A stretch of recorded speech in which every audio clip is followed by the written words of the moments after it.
This video is not for whales and dolphins. It's for you, because you are just like me. Average Dark Gamer here, and today we'll get a little bit deeper on something that I've mentioned a lot in passing, but I think it's worth drawing a bit more attention to, because there are ways that you can plan around it as a player. And that thing is the hard sell, the back-to-backing of characters that are really good with each other, which is something that Zenless Zero seems to be leaning into pretty hard at the moment, and potentially it could get worse. So let's talk about this, and by this I mean this. Here is every limited S-rank character in release order, and yes, there are some that are kind of just chilling on their own, but then we start to see a bit of a pattern which is getting closer and closer together, particularly when we think about what's coming in 1.6. And this pattern is the tendency to run characters right next to each other who will be best in slot teammates, or at least very good teammates at the time of release. And as we move forward into 1.5, this is Astra into Evelyn, and in 1.6, this is looking like it's going to be Ambi to the Squeakquel and to Trigger. It's not a huge leap to make that assumption. Now, because we're also introducing reruns into the mix here as well, it may very much feel that low spend and free-to-play players will not be getting much of a break, because they can also use reruns to run these characters together as well. Imagine getting Astra's rerun when we get our third Stars of Lyra character, who just happens to be a stun agent that is better than Lighter for Evelyn. Or maybe they even just run Evelyn instead of Astra. Just an example off the top of my head. I have no idea if that's gonna be a thing. I guess ultimately the direction I'm going with this too is that Genshin recently had their first double new character banner, and you might think that doesn't affect me. I'm playing Zenless Zero, and that's true for now, but it's all Hoyoverse. And from a business perspective, if they can get more money by running two new characters together in one half of the patch and then a full rerun on the other side, they might just do it, and that's a little scary. Now, we know that Zenless Zero's community and player base is a lot smaller than Genshin's, so they probably wouldn't want to tick off a large portion of their players, so I don't think they could do something like that now, but it is a future possibility. But I also don't want to disapprove of something that hasn't actually happened yet in Zenless Zero, so we'll move along. The fact remains, though, that there is a distinct pattern of characters running back-to-back that would be extremely good with each other, and partly this is out of necessity. They want us to be excited about new characters working well with other new characters so that they can sell them both to us at the same time during their live streams. This character is going to let you do additional chain attacks. Ooh, and this one's going to have bananas chain attack multipliers. Oh, and by the way, they're both cuties. Anyway, so seeing this happen, how do we amend our approach as players? Which we'll get right into after this reminder that you probably aren't subscribed. Liking and subscribing is the best way to support creators like me on YouTube. If you want to hang out and ask questions on stream, then drop me a follow over on Twitch. Always happy to talk about this kind of stuff. And if you want to ask questions about the game or your team and builds, then join the Discord. I also request accounts for review in there, which I do while live. Links to all that down below. Back on topic though.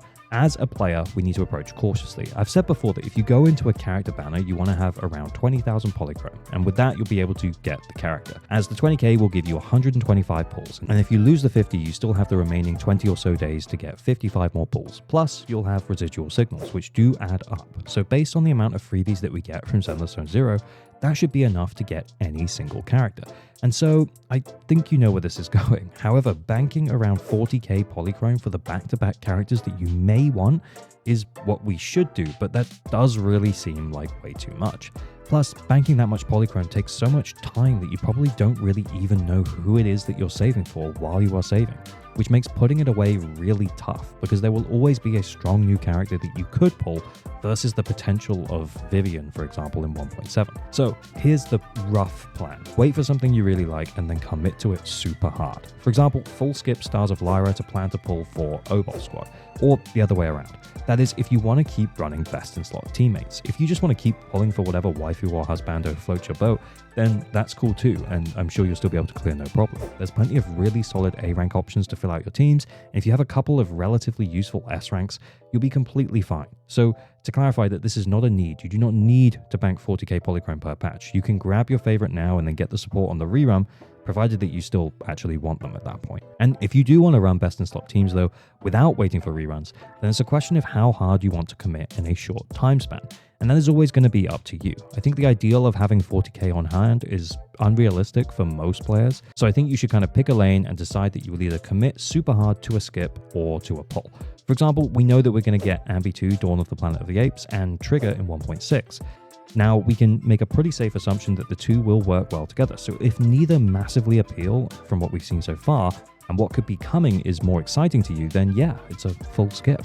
Of course, you can play around your luck, and should you get exceptionally lucky on a banner that you did want, if say you did want Ambi to attack the clones and you got her in 20 pulls, and then you win the 50 for trigger, it might actually open the door for you to consider a character or two from 1.7, even if you were originally planning to be recouping funds during that period.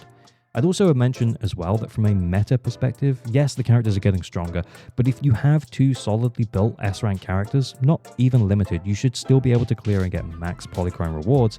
So as much as there is warranted talk about power creep, could you still clear all the endgame stuff for polychrome rewards if you only have Ellen and Ju-Yuan as your limited S-rank characters right now? Yes, you could. Sure, the new characters are going to look appealing and probably be better, but the bar is not that high to get all of the rewards. And I've seen players 9-starring the current Deadly Assault at the time of the recording with only A ranks. Could I do that? Probably not. Could the average player do that? Also, probably not.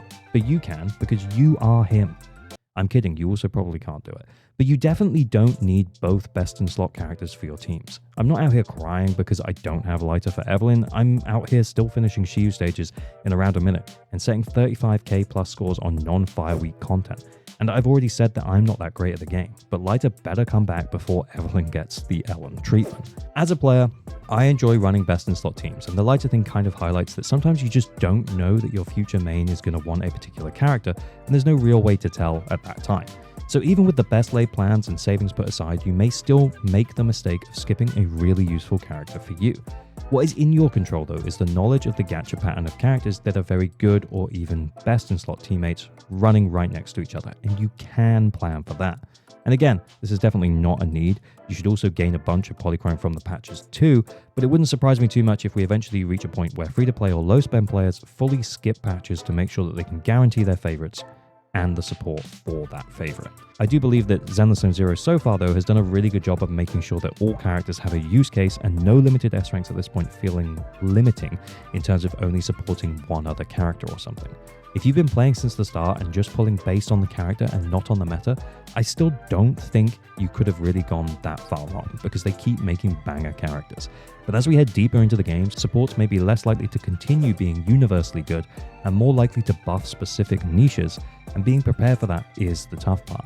And if you're a newer player, I'd be paying major attention and not committing too soon to supportive characters like the upcoming Trigger, who could potentially start that trend of filling a more niche supportive role and only being best in slot with I still know what Ambi 2 did last summer, and then much less effective than someone like Qingyi with most other attack agents. Potentially. I mean, it's all still up in the air right now, of course. But anyway, another video of mine should have popped up now. I'm off to do some fishing, which has been pretty fun so far. Let me know, what do you guys think about this idea in the comments down below. Appreciate you all. Remember to like and subscribe, bet and average luck on your pulls, pull responsibly, stay weird. Bye, bye, bye, bye, bye, bye.